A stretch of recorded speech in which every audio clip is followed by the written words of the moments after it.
If your phone ever rings after midnight, and the voice on the other end whispers your name, don't answer. This is the story of the Midnight Caller, a curse that hides in the static of every call. Some people laugh it off as a creepy rumor. Others know the truth. Once you hear it, it's already listening. The rain never stopped that night.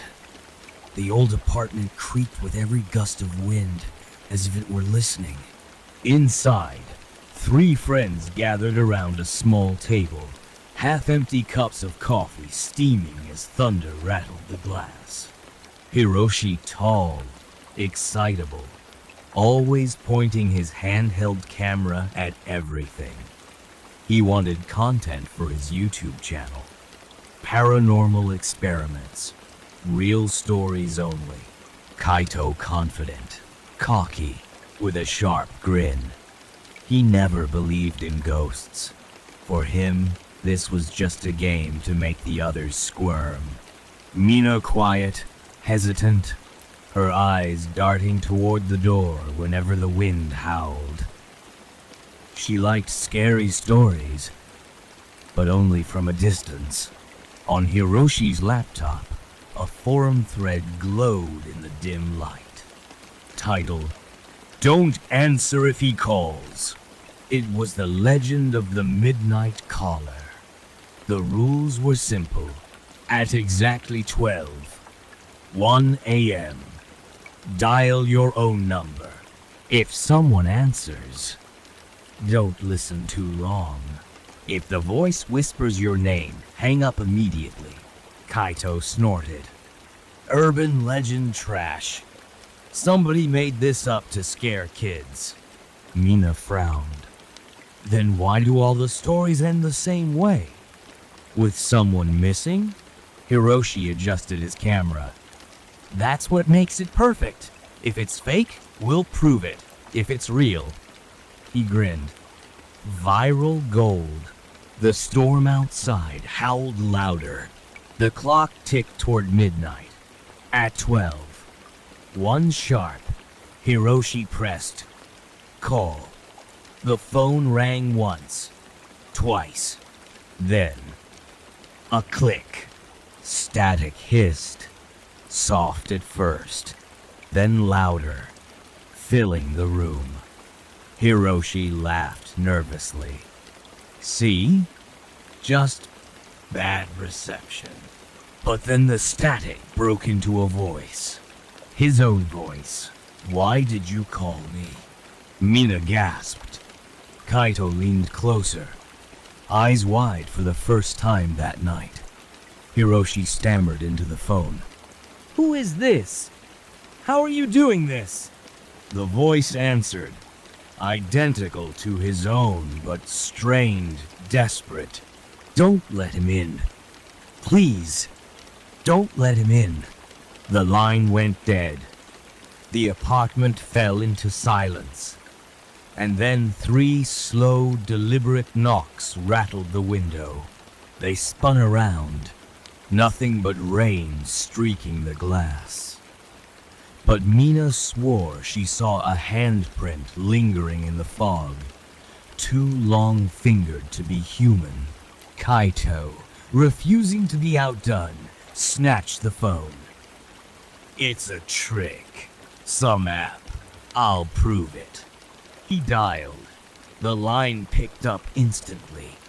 No rings, just breathing. And then Mina's voice. Kaito, why are you still here? You should have run when you had the chance. Kaito froze. Mina's hands trembled. I didn't say that. The phone clattered to the floor. But the voice kept talking, even without the speaker pressed. He's already inside. The lights cut out. The only glow came from Hiroshi's camera light. It flickered across the room, and for a split second, something stood behind Mina. A tall silhouette, faceless, bending unnaturally as if its body had too many joints. Then it was gone. The knocking returned. Not at the window this time. At the front door. Boom. Boom. Boom. The wood shuddered with each strike. They dragged a dresser in front of the door, hearts pounding. The phone rang again. Caller ID. Hiroshi. Hands shaking. He answered. 3 inside. Only 1 leaves. Choose, or I will. The voice was distorted now. Layered. Like dozens of voices speaking at once. Mina clutched Hiroshi's arm. Don't answer him! It's lying! But the voice laughed a chorus of chuckles that made the walls vibrate. Every call must be answered. Every secret must be told. The phone flashed violently. Each time the screen lit, a new image flickered on Hiroshi's camera, flashes of things that hadn't happened yet. Mina, with eyes black as coal. Kaito banging on a door. Blood pouring from his nose. Hiroshi himself, staring into his camera, but with no reflection in the lens. The knocking stopped, replaced by whispering. The voices weren't on the phone anymore. They were inside the apartment. Kaito snapped. It's just trying to scare us. It can't do anything unless we let it. He grabbed the phone and shouted into it. We're not playing your game. But the voice purred back, low and certain. You already did. When you called, you let me in. The air grew heavy. The lights flickered back on, but everything was wrong. The apartment looked the same, yet slightly off the shadows stretched too far. The rain outside falling upward instead of down. They weren't in their world anymore. The phone rang again. Hiroshi picked it up, voice breaking. Take me. Let them go. Silence.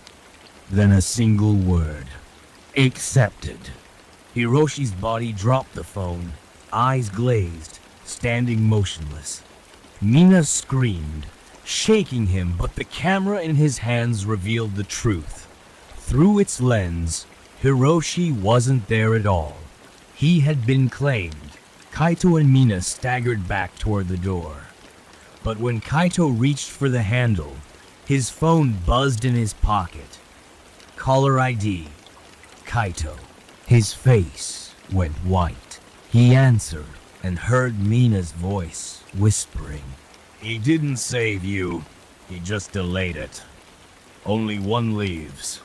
Mina's phone buzzed next. Caller ID. Mina. She didn't answer. She couldn't. Her voicemail filled instantly.